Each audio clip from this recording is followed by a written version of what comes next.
Welcome to the Skinny here for Friday, February 13th. Friday the 13th. Freaky stuff.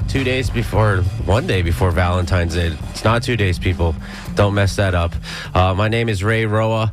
I'm the editor-in-chief of Creative Loafing Tampa Bay, co-founder of the show, along with Mitch Perry, who is joining us by Zoom pretty soon. And we want to welcome you to a very, I would call it a special edition of the Skinny.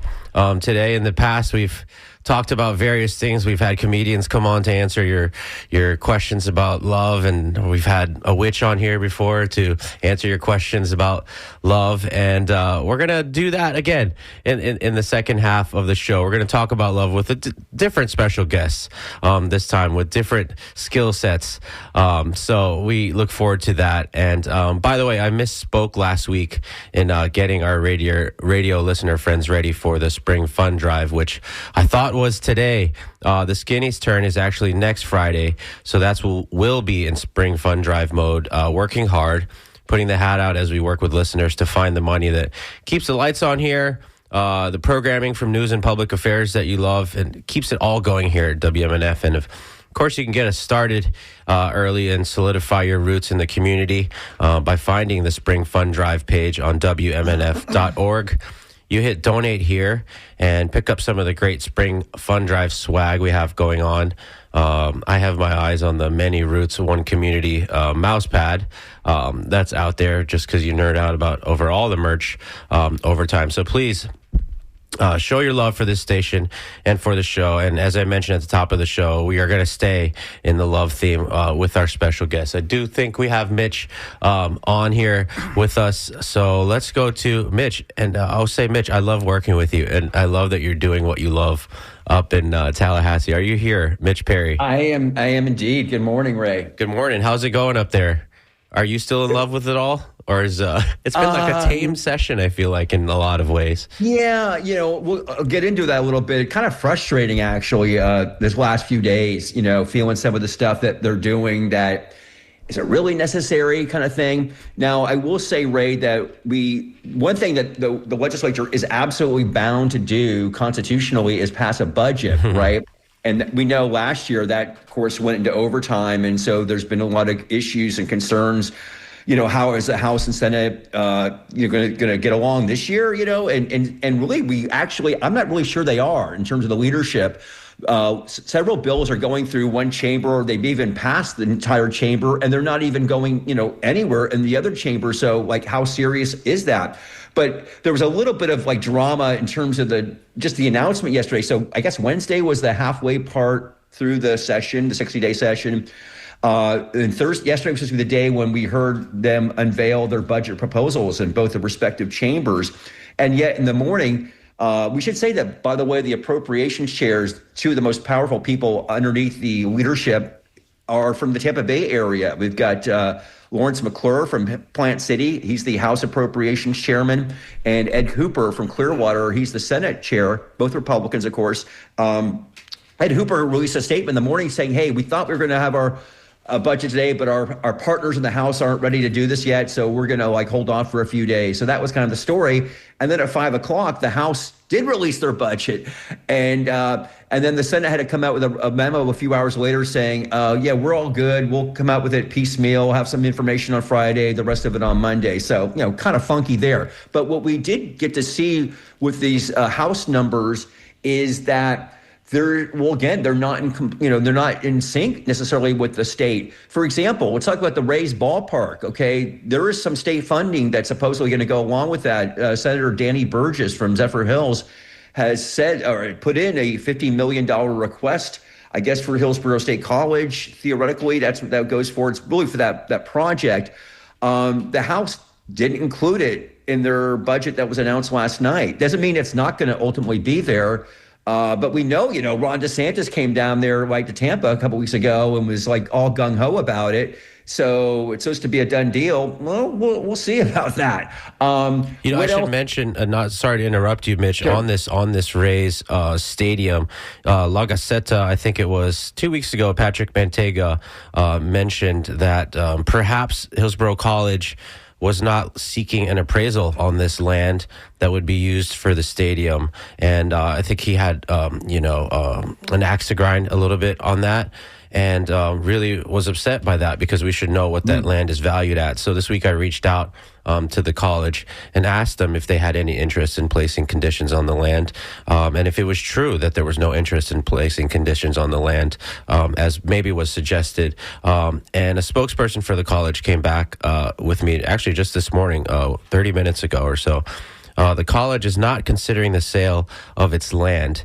Any potential arrangement would be structured on a land lease with terms designed to protect the college's long-term interest. And then I also asked about, have there been talks about getting an appraisal?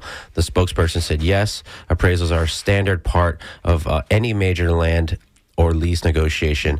And I asked if the Board of Trustees would commit to getting an appraisal on the land, and the spokesperson also said yes. When negotiations reach a stage where land values are needed, the college would engage a qualified appraisal firm as part of the formal review process. And then I asked, in general, is there a response that we need to the column from La Gazzetta that more or less claimed that it's kind of a giveaway for the Rays, and the spokesperson said this simply is not true.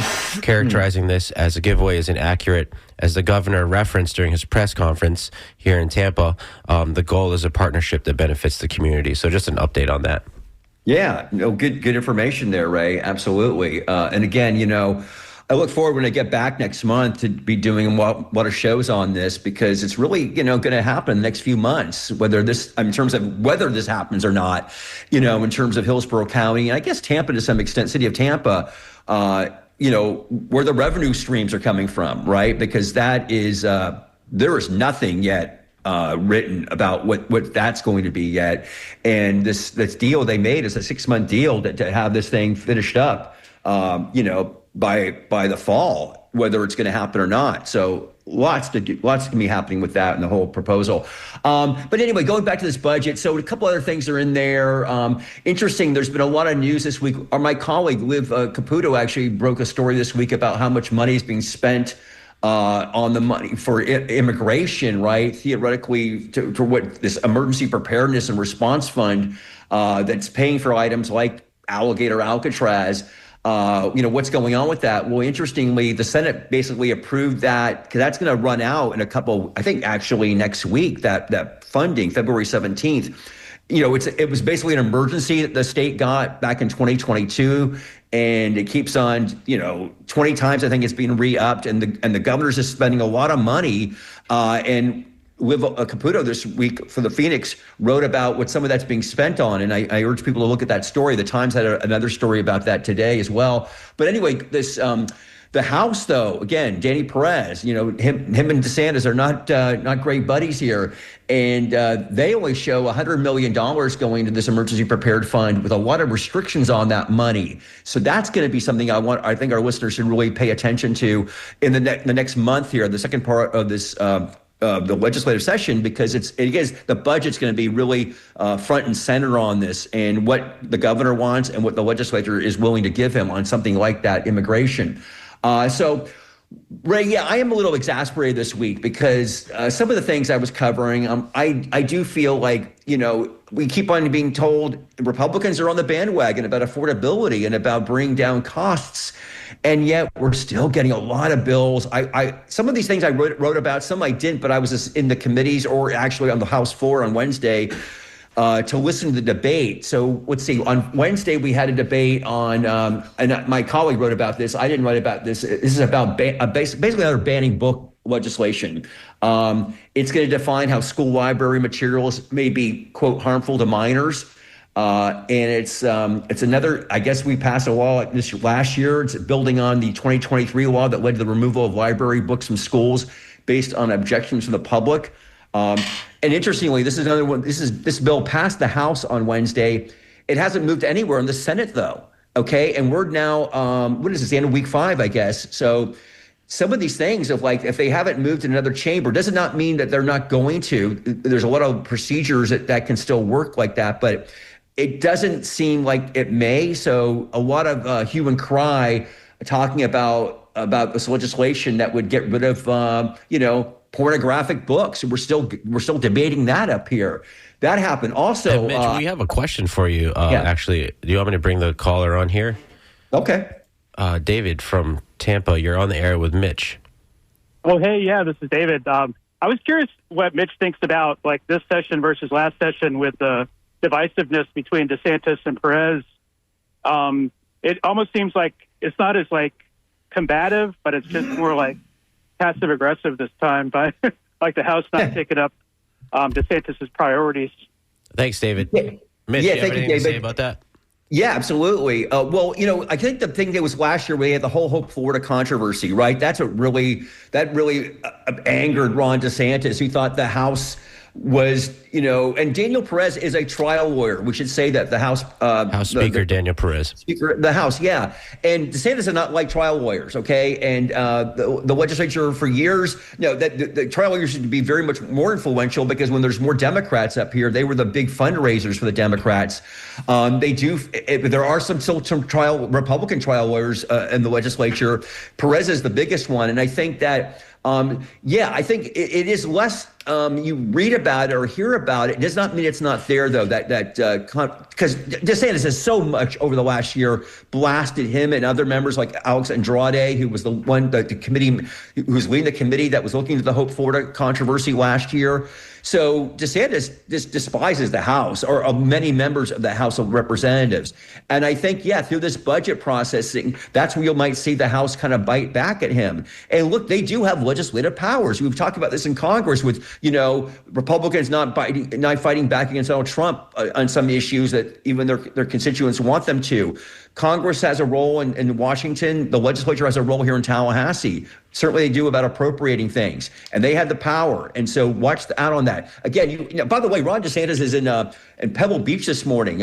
He's playing the Pro-Am. I was told that some people were bummed out that he didn't go this year to the Florida State Fair, right? He never really goes to that when they have the big governor's lunch. But Ron, David, I would say basically that feud, it's maybe a Cold War right now, but it may be brewing hotter in the next few weeks. So that hasn't gone away. And the Senate President, Al Britton, he pretty much goes along with what Ron DeSantis wants. So that's where you see the confrontation between, maybe Ron is in front and center, but watch the battle between the Senate and the House and the way that these two budgets come out and also, again, where bills are being passed, like this bill about banning books. The Senate's not moving on it whatsoever, okay? And the House has passed that bill. Another bill that I did cover, Ray, on Wednesday night was we are now making sure that we don't say the West Bank. We won't be saying it in our textbooks, the part of the Middle East, of course, where Palestinians are based, along with Gaza. That's going to be renamed to Judea and Samaria, which is the Israeli government refers to that area. It's the biblical names of the region in the Middle East.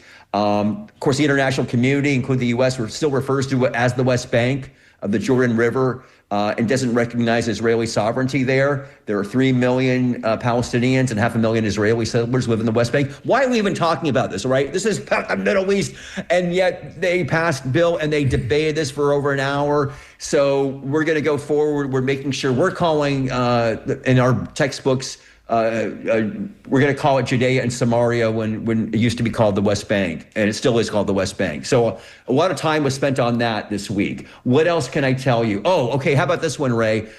So we've, people would know this too, or certainly care about climate change in Florida, know that going back to Rick Scott's days, at one point it was reported that you couldn't even utter the words climate change or global warming in the Department of Environmental Protection. He denied that, by the way. But obviously there haven't been a lot of efforts under under Rick Scott, and certainly not under Ron DeSantis when it comes to climate change. We basically don't believe in it, and we don't want to really, have a lot of policies around that. They passed a law 2 years ago to basically take the reference of climate change outside of state policy, literally. So anyway, I covered a committee hearing yesterday sponsored by Bernie Jacques, of course, a Republican in Pinellas County, and this would basically ban net zero policies. What does that mean? Basically, it means getting rid of local governments can't do anything about climate change. And that's a big deal because in the Bay Area, Pinellas County, St. Petersburg's been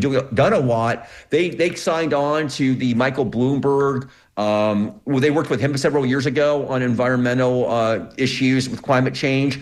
And there's this Sierra Club back in the 2010s was pushing this, I think, what do they call it? Basically, basically trying to go neutral on using fossil fuels by a certain time period in the future, 2050, maybe maybe said 2035, which is pretty unrealistic. But just goals, right, in terms of like your fleet, using electric vehicles and the like. Well, basically, this bill is going to make sure that you can't do that anymore. So, a lot of those local governments said we're going to do that because, the state's not doing much on this and it's hitting our homes. And when it comes to like St. Petersburg, right, we know in Pinellas County, very much affected by climate change, sea level rise, what have you.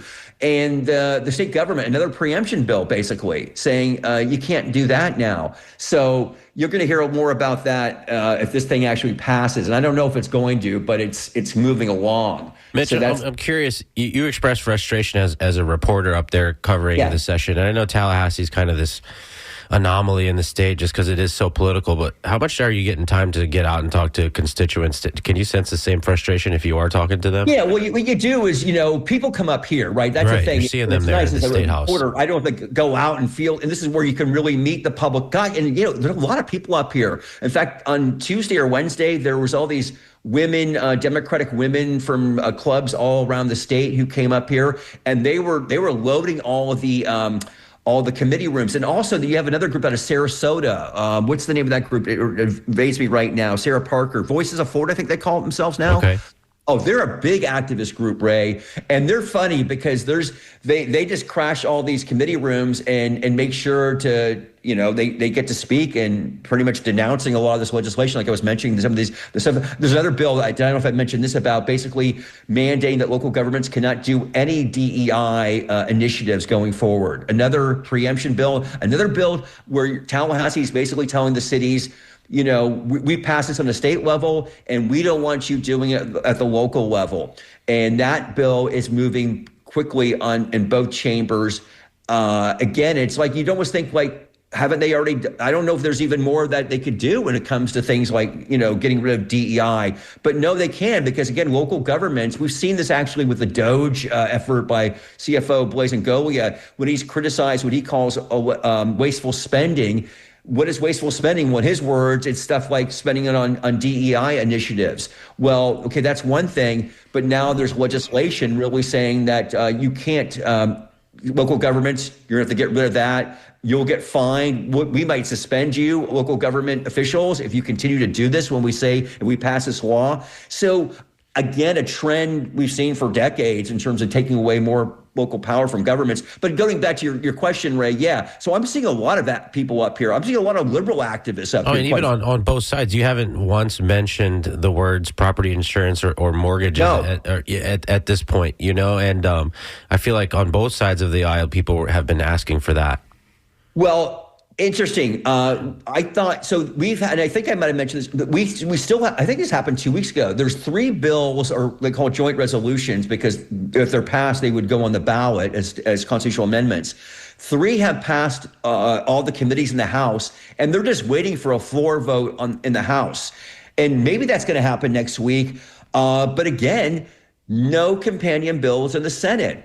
And neither of this, Perez nor Albritton, have taken media availability. What is the health status of Albritton, by the way? I think about 2 weeks ago he was hospitalized with a blood clot. Right. That was kind of scary a couple weeks ago, but he's back. I haven't personally seen him, but I know people have seen him around. He has not done a press conference. Neither of them have, which is really frustrating. I really believe they're going to next week because we have so many questions to ask them about the fact that you guys aren't on the same page on so many different issues. But going back to property taxes, Ray, yeah, this is not going to happen during the session. It's definitely still going to happen probably in November. We're going to have one ballot measure, but I predicted that it probably was going to be a special session. Governor DeSantis has not called for it for property taxes, but there's no interest by DeSantis to do anything in the session on this. People have been saying, Ron DeSantis, where's your plan? He hasn't come up with one. If he were, he'd probably give it to Al Britton to give to somebody to run in the Senate. The Senate has not yet put any program up to match that what the House has done. And maybe even the House at this point is like, they were all gung-ho, we're going to do all these things, and they've slowed up on it. They haven't really, there was nothing done at all this week in any committee about property taxes. But again, they already have 3 that are up for a vote that I'm sure will be approved by the dominant Republican legislature. And, it just didn't come up this week. So again, we've got 4 more weeks and we've got time to still have this happen. Oh, by the way, I do want to mention also for our listeners in Hillsborough County, this also happened this week. And it looks like it will probably get on the ballot in November. And that is the 2 local bills sponsored by, I think Riverview is where he's from, Michael Owen, the Republican. One would be, we talked about this, it would be a referendum to vote for the school superintendent, right? Right now in Hillsborough and in Pinellas and in most of our major big urban areas in Florida, school superintendents are selected by the school board, and they're not voted on by the voters. But that may not happen, but the voters are going to have a chance to decide whether they want that to happen in November. That would have to pass that 60% threshold. No, in the local referendum, it's just 50% plus 1. Okay. I believe.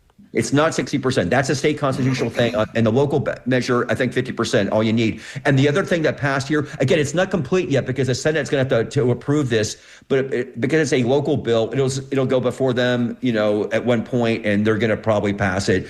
And the other one's going to be that's going to be on the ballot for Hillsborough voters in November will be the opportunity to expand the county commission, the size of it, which right now is, of course, 7 commissioners, 4 that are district-wide and 3 that are county-wide, and expand that to 9 and make them all single district members with the possibility of going up to 11. I think there's, and again, I look forward to having shows on this, Ray, going up until the election later this year on that, because I think that there's actually, good arguments both ways on it. I certainly don't have an opinion on it. It's interesting. I know the Democrats are down on both of these, though, because they feel that the Republicans, because they have a slight, I don't know, it's about 20,000 voter registration lead in Hillsborough County now, that they want to jump on it when they have the advantage, and that they want to do these things because maybe they think they can get a conservative to be the school superintendent. They don't like the way that the school board has been doing things there. They think it's maybe a little too liberal, the Republicans I'm talking about, and also that they can get more Republicans on the county commission. That's the perception I believe that Democrats have on this, and that's why they're against these measures. I don't know if that's correct or not, though, and in terms of that's what would happen. But that's, the local Dems were against it, and they, voted against it on the other night. But it did pass because, Republican pushed it, and it's a Republican majority, super majority. So, and we do have some text message reaction to some of the stuff you're talking about. Charles from Tampa text says, "Gotta love how the party that pretends to be fiscally irresponsible is going to bar local municipalities from saving money by doing intelligent things like buying EVs. Preemption is nothing but disgusting hypocrisy and institutionalized ideological stupidity." He said, "I really wish you all would call out the Republicans for being the deliberately counterproductive monsters that they are, and the Dems as well when appropriate, instead of pretending that everything is equal and opposite." And then there's another text message out of the 239 area code talking about the idiots in Tallahassee are only talking about property taxes so they don't have to talk about property insurance. And the bonus is that they get to couch what amounts to more tax breaks for their donor class cronies, and the more legislation they're pretending to do is going to help everyday Floridians. Disgusting. Mitch, thank you so much for that great update out of Tallahassee. I hope you have great Valentine's Day plans. I can't believe Ron DeSantis is playing golf. He's a 10 handicap, by the way, which is ain't bad. Hey, and Ray, I know we have the big fundraiser next week. I want to get our listeners hopefully, fired up, and hopefully want to contribute. And there's a possibility I'll be in the studio with you actually next week. We'll see. Looking forward to that. We would love that, Mitch. Thank you so much. Okay, take care. Thanks. And as you can always join these conversations by calling us at the studio, 813-239-9663. Anthony will definitely get you in the queue to ask a question. You can text like these other folks have. The phone number to text us is 813-433-0885 or email dj@wmnf.org. You just heard Mitch Perry. He's the senior correspondent, news reporter over at the Florida Phoenix, still in Tallahassee, exiled for the 60-day session, but could be back here next week for the fun drive.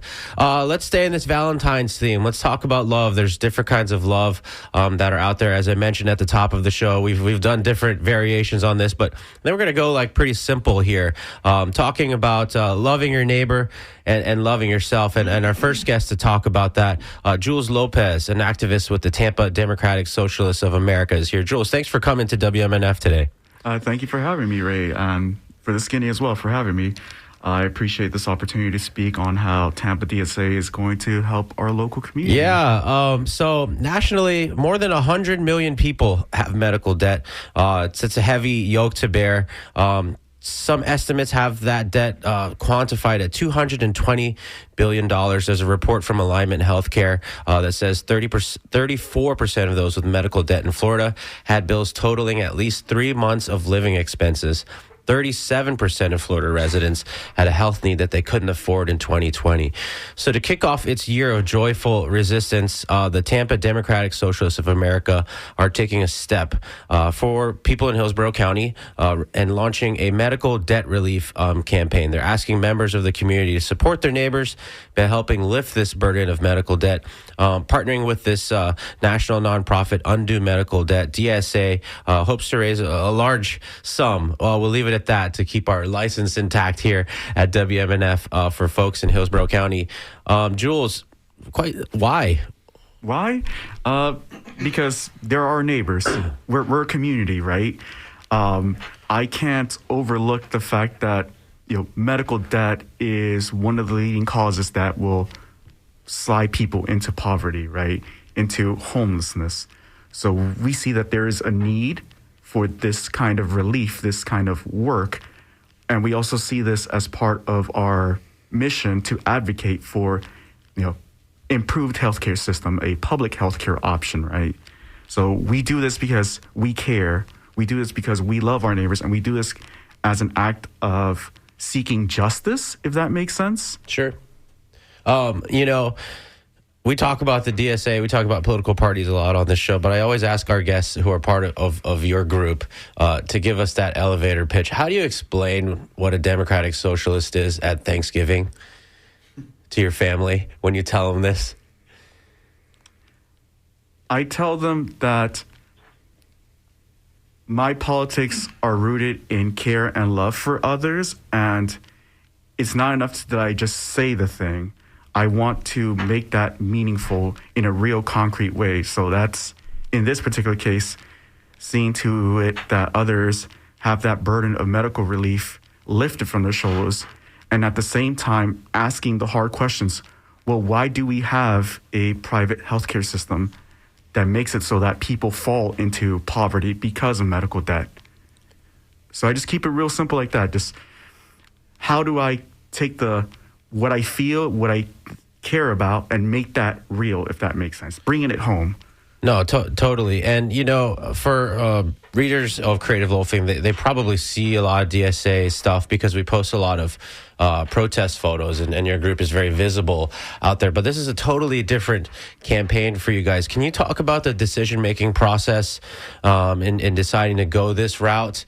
For you guys, I saw you tabling at Rock the Park a few weeks ago about this campaign. It's one thing to print out your signs, get them on the wooden stakes, and be out there vocal and stuff like that. But this is a totally different kind of movement within your group that is not uncommon. Can you talk about how a group like yours, even the local chapter, comes to this decision to put its effort here?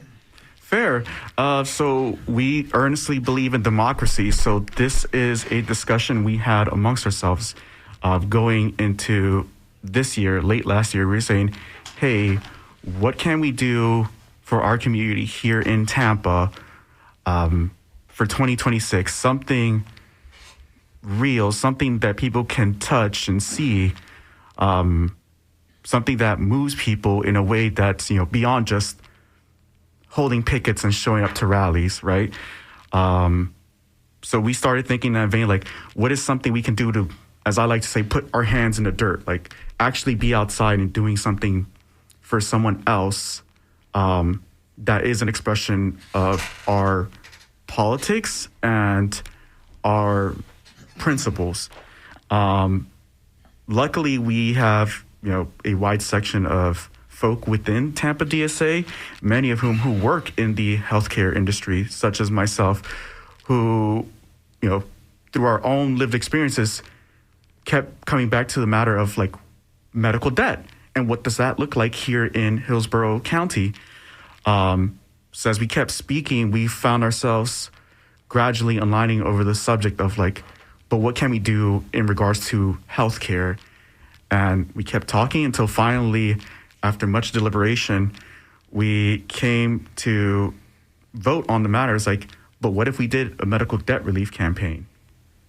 What if we actually did something for others in, again, a very real way that goes beyond, protests? How do we put our hands in the dirt, as I like to say? And by the way, if you're just joining us, the voice you're hearing belongs to Jules Lopez, an activist with the Tampa Democratic Socialists of America. We're talking about Tampa DSA's new campaign to help its neighbors eliminate or at least reduce medical debt.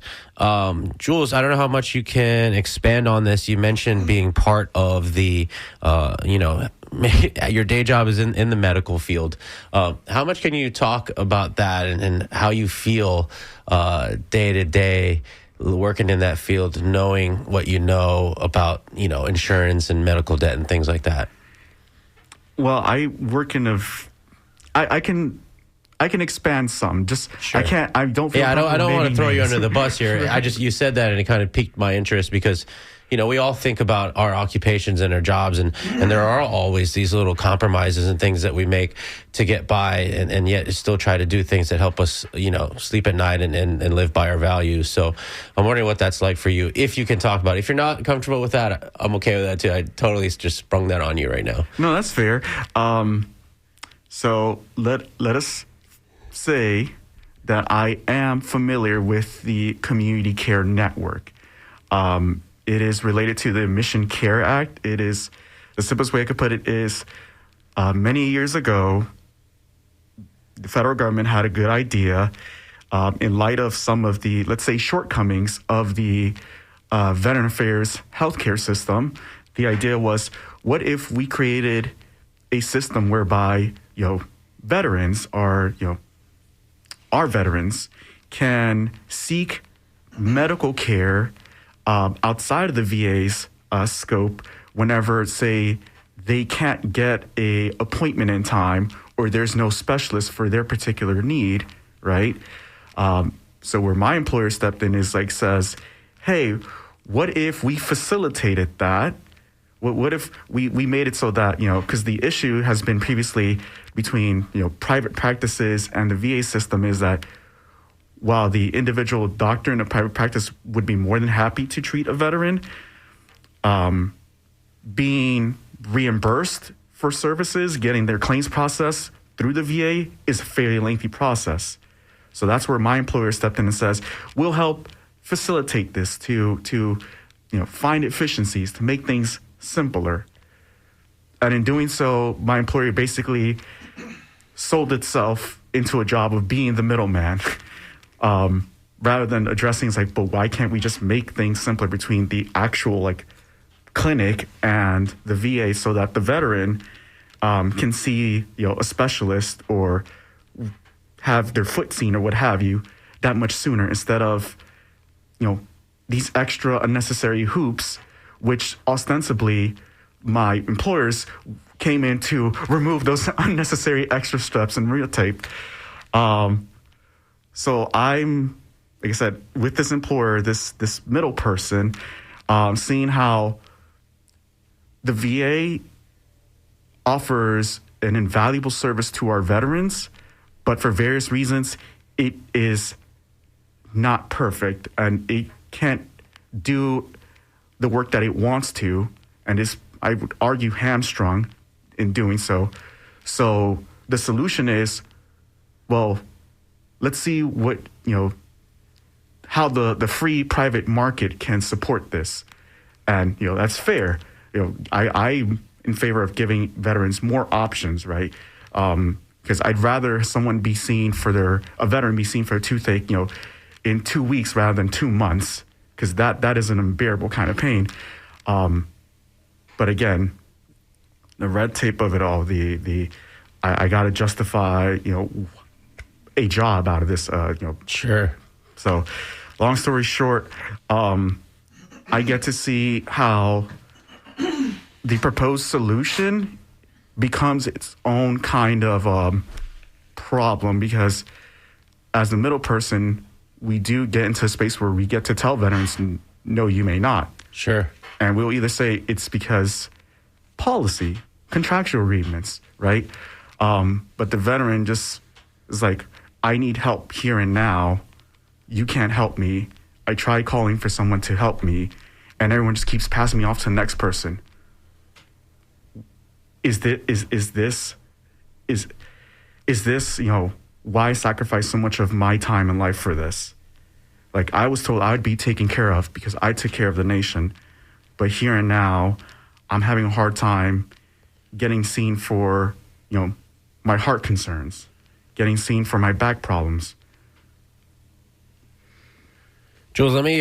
You're talking about people and you're talking about personal stories. And Sam May, the co-chair of Tampa DSA, told us that when their mom was sick, she delayed receiving a diagnosis or any medical care until she could barely walk due to these tumors that were on her spine. And she waited, Sam said, because she was afraid of the crushing burden of the medical debt.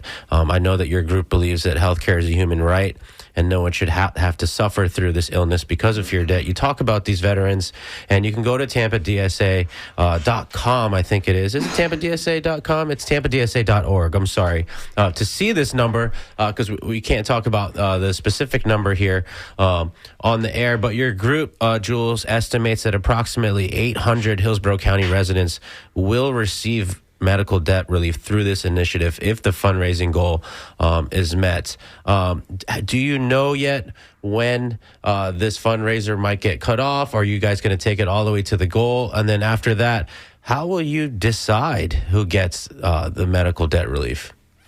Well, our goal is to, hit that magic number. We're a little over half of the way there. But we do have a timeline just to give us a sense of urgency, and that's I don't know the exact date off the top of my head, but I know it's in April. Okay. Sorry, I forgot the second question you asked. I'm wondering, when you do meet this fundraising goal, and it is come time to distribute these funds, how will you decide who gets it and who doesn't? You end up having to play that role, right? How's that going to work? Do you guys know yet? Yes.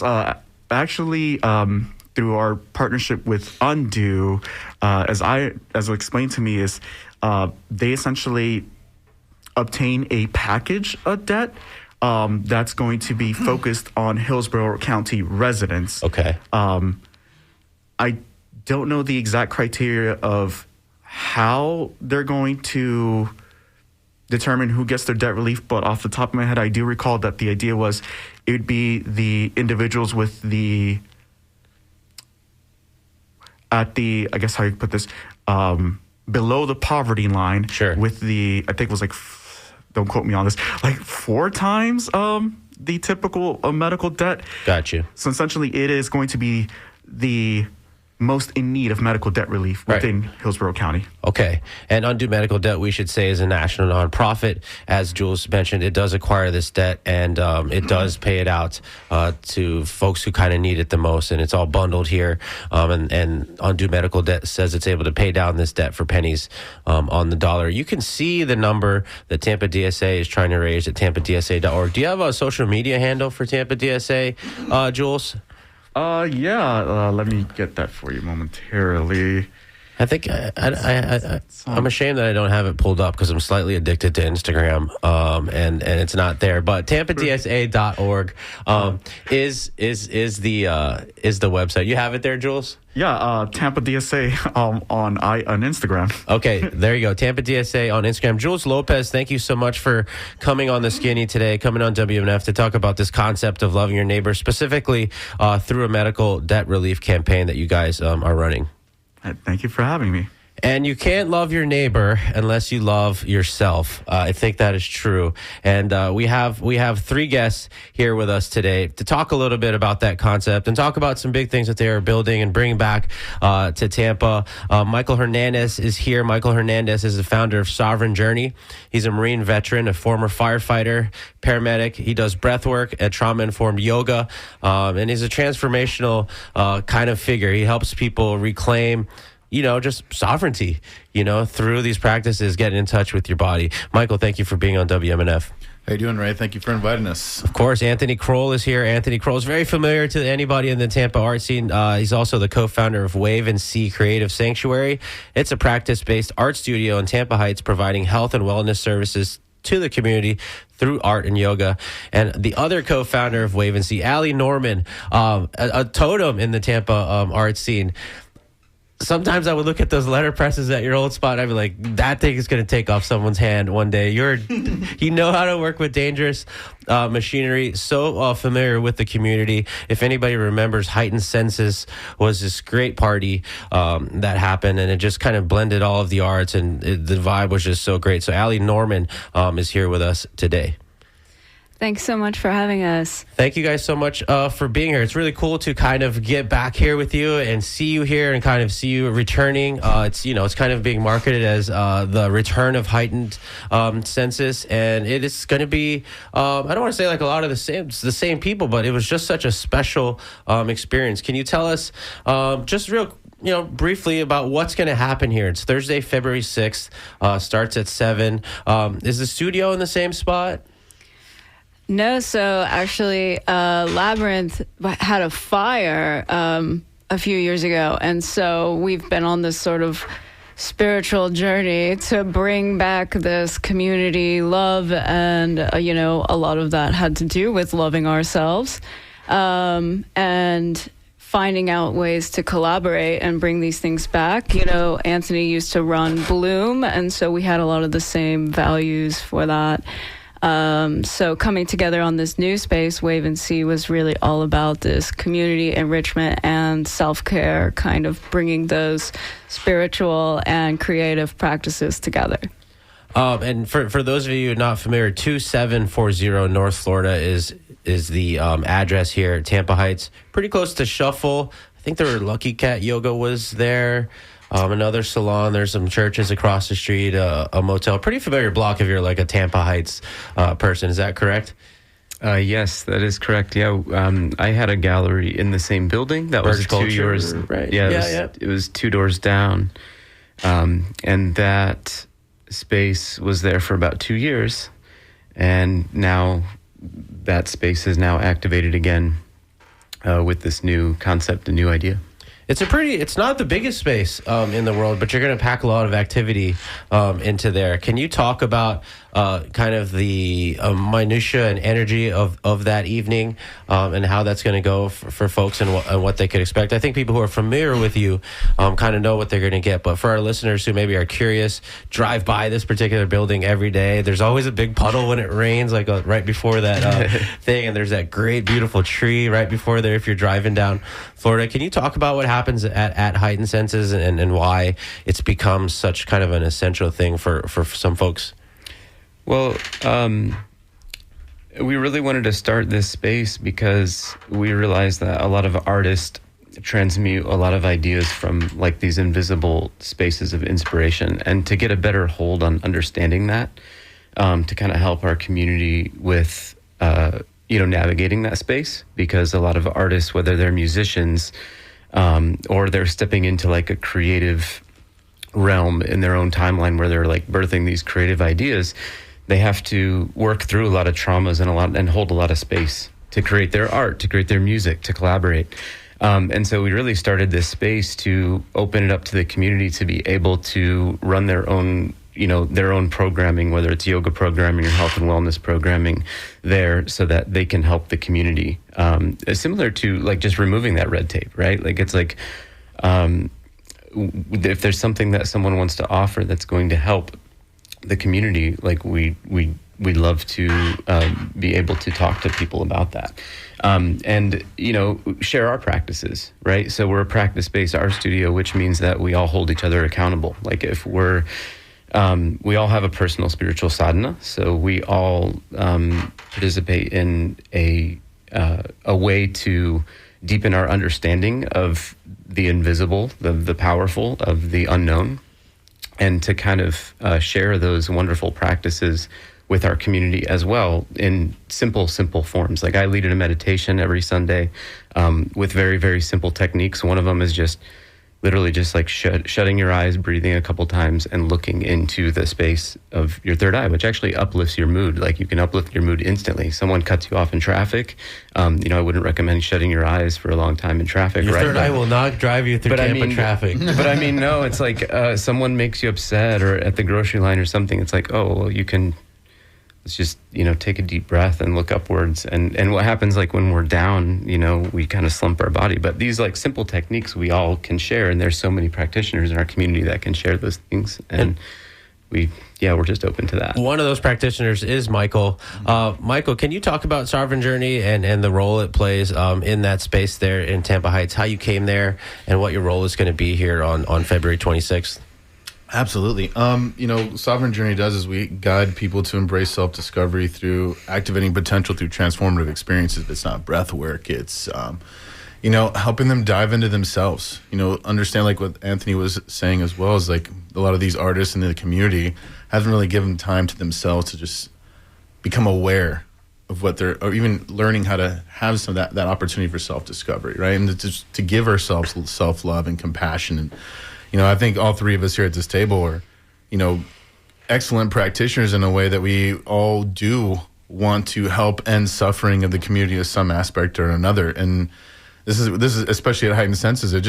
It'll highlight this community in a way that we can, show the community that we do have this available to them at any given time. There's definitely a lot of practitioners in our space that are absolutely phenomenal. If it's not breath work, yoga.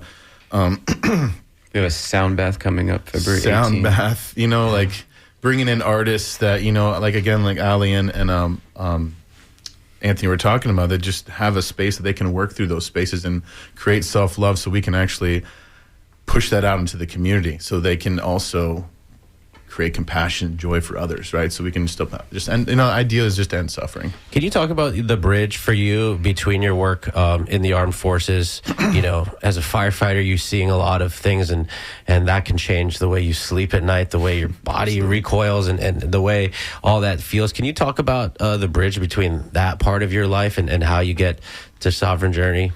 Man, absolutely. That's it's a lot of pain. It's a lot of suffering. I had to work through a lot, and I got to a point in my life where I just, stopped. Like everything stopped. The world stopped. I stopped. And I had to just, pretty much with the old yogi ways, I just went into the woods. And I just got deeper into myself. And through that, I started understanding, like creating inner dialogue with myself to help myself understand, there is more into this vessel that I can get into with my breath, putting myself in meditation, and this diving into it in a way that, it can expand. I can expand my own personal joy, not only for myself, but for others. And it took a lot of pain and a lot of, suffering to go through that. And to make that transition, I, acquired a lot of tools that I thought I needed for myself. If it's not breath work, yoga, plant medicines, amphibian medicines, all these things that I just did to myself. And I'm not saying that to boast. I'm saying that to, that I did these for myself, and now I'm at the opportunity in my life where I can actually give that back to the community, because I do have these tools, these sadhanas, these practices to be able to like expand myself so that I can, my cup is full, and now I'm just giving it to the community now. And then just through service. And I think that's what we forget as communities, that, we really do find ourselves through service, and it's a completely amazing tool. And, as a kid, before I even knew what a nervous system was, it was completely wrecked. So, going from kid to combat veteran to, fire department, I just went completely burned out. And now I'm in a space in my life where I'm just living in compassion and love. And all I want to do is give that to my community. Yeah. How many people do you think can fit in that place? Is there going to be some sidewalk hanging out? Because this is a very popular event. Yeah, it's actually a pretty big space. Yeah, okay. Yeah, and we have a courtyard and everything. And I really think that this idea of taking the time, art also is a practice of self-discovery, right? And I think that the ability to fill your own cup, like Michael's saying, and then overflow that and share that with the community in order to empower as many creative people or spiritual people or wherever you fall in between that. I think everybody is inherently creative and spiritual, and to create communities for that co-regulation, co-expression, that's really the idea. And how can we make that the most fun blowout kind of party ever, and then also have moments for stillness and everything in between. And we do have these guidelines as a sadhana. So we're an alcohol-free space. We're a nonprofit, So yeah, we're really it's really a safe, sober space for you to bring your family members and stuff too, and check out the art show, and not be in no way we want to be closed off to the community for these experiences. So. Yeah, there is a beautiful courtyard there. You mentioned the tree. It's actually got one of the better alleys in Tampa Heights. I think, and by the way, the voices that you are hearing belong to Allie Norman, co-founder of Wave and See, former small business owner at Labyrinth Studios. Anthony Kroll is here. He's the other co-founder of Wave and See, and so is Michael Hernandez, the founder of Sovereign Journey. We're talking about allowing yourself to love yourself and take care of yourself, and we're talking about a Heightened Senses event happening later this month. It's going to be February 26th in Tampa Heights. You can go check out, I think the Instagram handle is Wave and See. That's WAVEANDSEE on Instagram. We have about maybe 3.5 minutes left here. I do want to mention that there is a musical element. If you're a music fan, Purple Girl is playing, and I would describe this band as a straight up super group. Siobhan Philidor is there. If you've not seen her rip on guitar, it's insanity.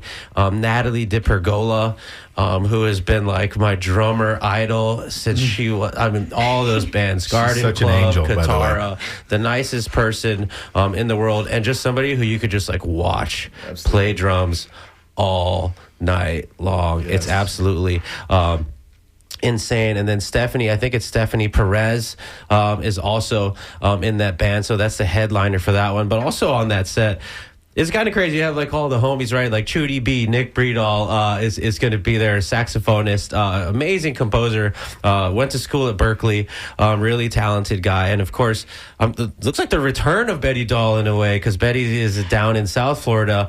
Betty, obviously a collaborator with one Jordan Patrick. Trap Phone was the name of their band. And Jordan Patrick, of course, right now doing amazing things, pretty much the main producer on A$AP Rocky's new album, which I think is still #1 in the country, or definitely was after being released. Michael, Anthony, and Allie, I want to thank you so much for making time, especially on the fly, because I thought this was the Fun Drive show, and you guys came to talk about all this and loving on yourself. So thank you all so much for being here. Thank you, Ray. Yeah, Thank you, Ray. Of course, and thank you all so much for tuning in to WMNF Tampa. Joe Remo's on the board for us today. Jules Lopez, thank you so much for joining us from Tampa DSA to talk about loving your neighbor. Anthony Madur is on the phones for us today. We greatly appreciate that. I did see Joellen Schilke in Studio One getting ready for Art in Your Ear here on WMNF Tampa. Thank you so much for supporting us. On behalf of myself, Ray Rowe, and the rest of us, Mitch Perry, I hope you have a really great weekend.